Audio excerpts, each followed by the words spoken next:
Okay, so welcome back. And just so you know, you don't need to this is just crunched. We're not still using aircrack in combination with it. Uh, the crunch can be used to generate password lists for all sorts of things, for web logins, for app logins, for whatever.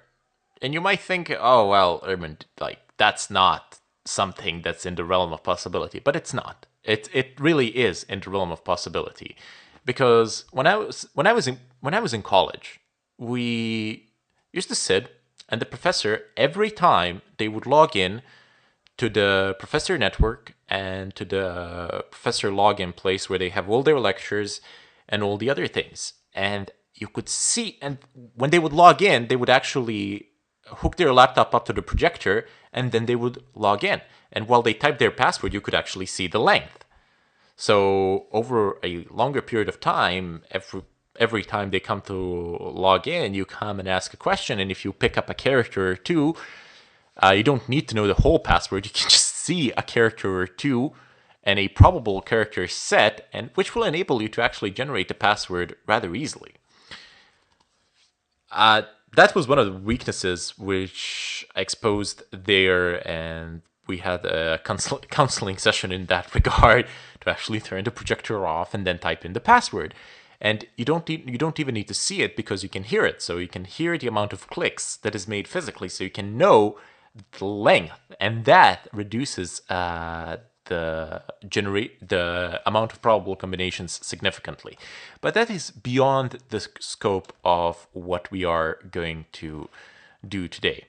So I'm just going to go ahead and insert another number here to make this a little bit shorter, so we don't have to wait an eternity for this to finish. I mean, it's not going to be an eternity now. It's as long as it's in terms of gigabytes or terabyte or even terabytes, you are facing a reasonable amount of time to actually finish. Great, I have my command here. Let me just see if I can scroll back. Okay, so I've just typed in this command, and I'll explain it in a moment. Let me just modify it a little bit so that it's what I hoped it to be. So dash, and you can also specify this dash comma. Comma actually dash percentage sign. It states that there are no repeating numbers. So one here and one here. So dash D, 1A, so it means that only one consecutive letter of the same type can be typed in, lowercase that is, and only one number at a time can be there. So you can't have 1, 1. You can only have 1, 2, 1, 3, or something like that. This will also reduce the file size and the amount of time actually required to crack this. So these are perfectly crackable things. I'm just inserting letters here that I know that are there because I don't want to wait for too long, because obviously I'm doing a tutorial and I'm just showing you how to do it. So at the end of the command, you will need a pipe symbol. You will need to type in pipe. So you type in whatever you need to type in for crunch, and then you type a pipe, and then you type in aircrack-ng -w. -w is used to specify the dictionary file, but we're not going to be using a dictionary file. We'll just type in a dash so that it takes the output of crunch and uses that as a dictionary, basically. So they're not being stored anywhere, they're just being generated. And then B, which is the BSS ID of our wireless access point from before. You can get that quite easily by just typing airmon dash no, sorry, arrow dump dash ng, and I don't know the name of the interface. Fig. So arrow dump dash ng vlp12s0u2 mon. Right. You need to be root. So let me just go ahead and do this. And you can just get it from here. Just follow up the BSS ID and find your wireless access point, and that's going to be it. I've changed my wireless access point. I've actually taken up another router, which I'm going to use for some testing here. And this is its new BSS ID. So I just performed another capture file, but doesn't really matter. It makes no difference whether you are using one capture file or another one, as long as you have created one. And then I'm going to use tocrack-01.cap. Keep in mind that your file name could be different. It could be something else. But it doesn't matter. I've shown you in the previous tutorial how to name it, so yeah. And you will be using the .cap file, so that is the one that you need to take, not the other ones.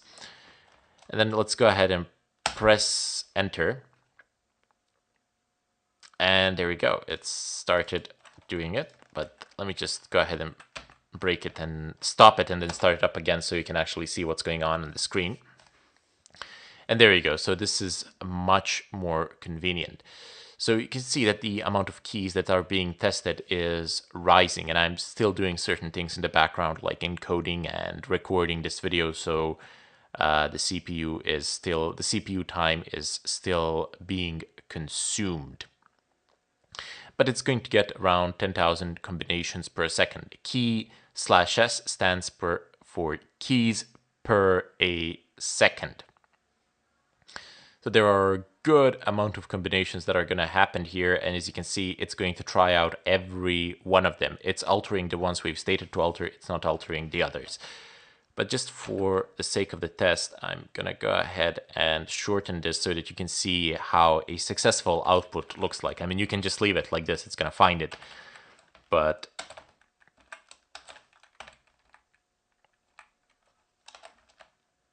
okay, let's see if this is going to be any better. There we go. It says key found, and it indeed did find it.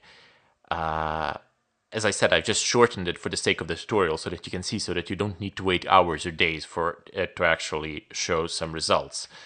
But let me just show you something else as well. Let me just show you the load on the CPU cores and the temperature as it rises.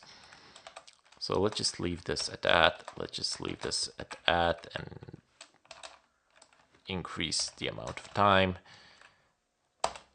Press enter, and this is gonna start generating. Okay, so let's wait for it to go to the 10,000 mark. Actually, I can just pop the X sensors here, and you can see that the cores are slowly beginning to warm up. 74 degrees on them is not something you want your processor to be on. Intel CPUs will basically tap out at 105 degrees Celsius. Your PC will shut down. So it shouldn't burn, it should actually shut down. But be careful with this. Be very careful. Like, always monitor the temperatures and make sure that you have good cooling. Let me just go ahead and show you another thing, which you can see while this is happening. You can type in htop, and this is the load on the CPU cores. Look, they're all being used 100%. And some of you might ask me, well, why don't you overclock them or something like that? They are overclocked. But it doesn't say here 110%, 120% or something like that. It just says that the full capacity of the allotted core time is used. You overclock these things in BIOS, and mine is overclocked from 3.5 to 3.9. So not a lot. I like to play it safe. There's no reason why I should accelerate this. But this is 10,000 keys per second. Remember that, and then we're going to see how many keys can actually a GPU generate. And we will use the hashcat. I'll show you how to install it. I'll show you how to install the proprietary NVIDIA drivers. You can also install the proprietary AMD drivers. It should work with them, no problems. There are plenty of guides out there, but I just can't use my AMD card now. There just is no way for me to use it. I don't know, AMD and NVIDIA on a Linux, once you put the two drivers in place, they don't really play well with one another at all. So I'm just going to go ahead and install the NVIDIA drivers from the gaming cards that I have in the PC, and then we'll see how that actually works and how many combinations do we get there. Because as it is now, we're getting about 10,000. So my processor is getting 10,000. Yours could be more or less. I don't know, depending on your processor type. If I go ahead and stop this, if I type in CPU info, cat proc CPU info, you can see the model of my processor here. It's i7-5960X, and its default clock rate is 3 gigahertz. So depending on your processor model, you might get more or less. Usually processors with a greater amount of threads will have significantly better performance here. But this is still CPU brute forcing. Once we get in the follow-up tutorial to the GPU brute forcing, this will change drastically. The number of combinations per a second will change drastically. It is also possible, by the way, to split the workload between multiple machines. What you would need to do is just generate password lists with Crunch and then just put them onto a USB and then go to each individual machine and just have it attempt to decode that particular set of passwords. Now here, this machine is, for example, 10,000, but you could go to another machine and that machine could be maybe 5,000, and another machine, and another machine, and another machine, and soon you get a larger number. That is very simple to do. It's not complicated at all. If you type in man crunch, you will even find a bit of a hidden example on how to do that. Down below you have examples. You need to find an example which actually splits the file sizes. Where is it? We'll generate basic compressed files with each file containing 6,000 words. There you go. So the file names be first word list. Okay, so this will generate a compressed files with each file containing 6,000 words. So this command, and they will be zipped, so they'll be smaller. That's nice because you can take each file and you can see the output down below. You can take each file, put it onto a USB, and go to a different PC and have different PCs have a go at different portions of the hash of the password list. So one PC will, for example, take the first 6,000 words, the other one will take another 6,000, and another one will take 6,000. I mean, you obviously wouldn't put 6,000 here, you would put a lot bigger number, and every PC would have maybe, I don't know, 1 million combinations to go over or more. And then you would be able to accelerate it. But it's still, it's a painful procedure. I don't want to show it here because I don't consider it to be particularly useful, as I'm guessing that not a lot of people have a lot of PCs just lying around that can work 24/7 around the clock to actually fix this. You could go renting on cloud, but then again, that costs money, and just to break a VPA2 password to pay like $10,000 for cloud, for this to work on a cloud, where the workload is split between thousands of machines, where you get like 2,000 cores or something like that, that would be pretty stupid in my opinion. But anyway, that is an option, of course. So with this, I bid you farewell, and we're gonna go into the GPU cracking process, so to see how much faster that is, and show you how to actually do it.